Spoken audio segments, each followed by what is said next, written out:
Welcome to the Learning Pines YouTube. We hope this video helps. In this video, I will explain how to change your Nissan Altima key battery. First, gather your tools, a small flathead screwdriver and a new CR2032 coin cell battery. This common battery type is widely available. Having these items ready will make the process smooth and efficient. Let's get started with the first step. Now let's open the key fob. Begin by sliding out the mechanical key, which is usually found on the side or bottom. Next, look for a small slot or indentation on the key fob's edge. Carefully insert your small flathead screwdriver into this slot. With a gentle twist, the two halves of the key fob should separate, revealing the internal components. With the key fob open, you'll see the old battery.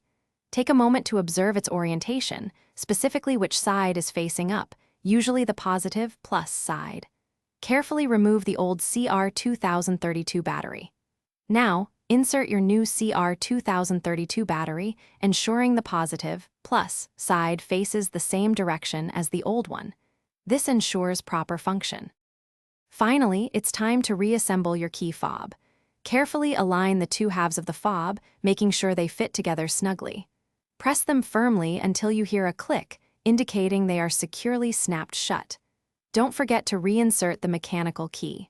Now, test all the key fob's functions, like locking and unlocking your vehicle, to confirm everything works perfectly.